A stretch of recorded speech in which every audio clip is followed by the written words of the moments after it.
सबसे अधिक यश हो, वो परमात्मा रात्रि में लीला करने जा रहा। भगवान अपिता रात्रि। अपि शब्द कभी कभी ऐसा होता है कि जैसे लगता है कि हम तो ये नहीं जानते थे, उन्हें भी, अभिमाने भी, उन्हें भी ऐसा करना पड़ा। अच्छा, भगवान लीला क्या करने जा रहे हैं? रास। रास का एक शाब्दिक अर्थ होता है नृत्य।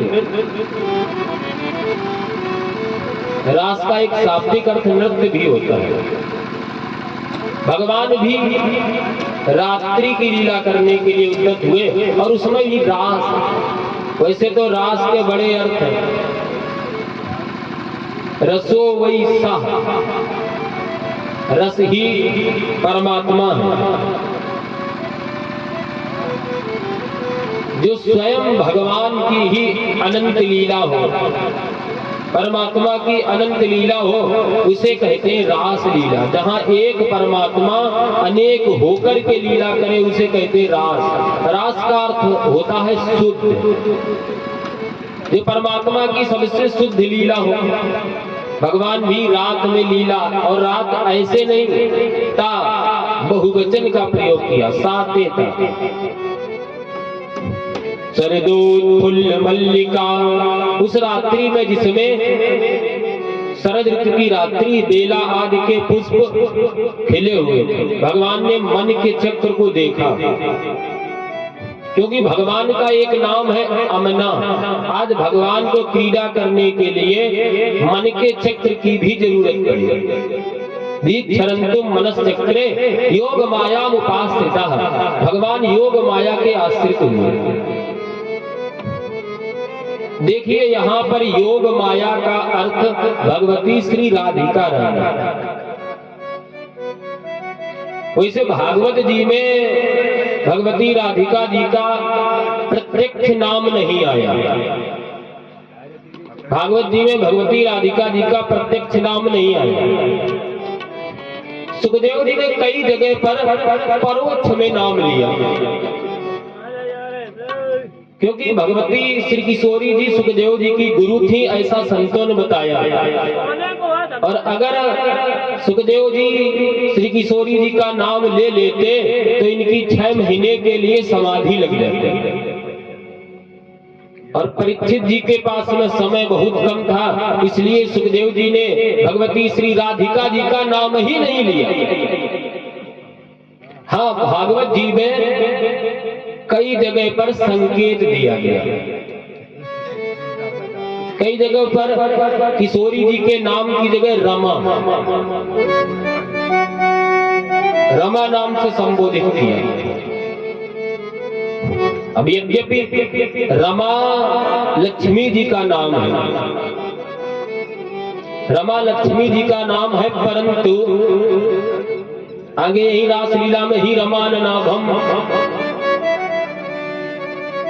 तो भगवती किशोरी जी को रमा के शब्द से भी संबोधित किया। कभी कभी भाव के अनुसार भी अर्थ किया जाता है। जैसे एक सैंधव का अर्थ होता है घोड़ा, और सैंधव का ही अर्थ होता है नमक भी। अब कोई भोजन करने जा रहा हो और कोई कहे सैंधव लाइए, और सामने वाला घोड़ा ला करके खड़ा कर दे तो क्या होगा? समय और भाव के अनुरूप भी। और कोई यात्रा के लिए जा रहा हो और ये कहा जाए कि सैंधव लाइए, और वो एक बोरी नमक ला के रख दे, तो उसमें भी बात नहीं बनेगी। कभी कभी समय के अनुसार भी अर्थ विद्वानों को कर लेना चाहिए। जैसे रमा, रम क्रीड़ायाम धातु से बना है रमा शब्द, रमते इति रमा, जो क्रीड़ा करे। जैसे कि विष्णुना सह रमते रमा भगवती लक्ष्मी, शंभुना सह रमते रमा उमा, इंद्रना सह रमते रमा सची, श्री रामचंद्र साकम रमते रमा विदेह नंदिनी जानकी जी। विधेयनंदिनी जानकी जी, तभी कुछ संत लोग कहते भी हैं रमापति रामचंद्र की जय। तो समय के अनुसार भी अब रास लीला में अगर रमा शब्द आया तो उसे लक्ष्मी जी से नहीं जोड़ा जा सकता। वहां पर भगवती श्री राधिका जी है, साक्षात श्री अर्थात किशोरी जी। यहाँ पर योग माया उपास्य, योग माया तो राधिका जी का सीधा सीधा नाम है ही।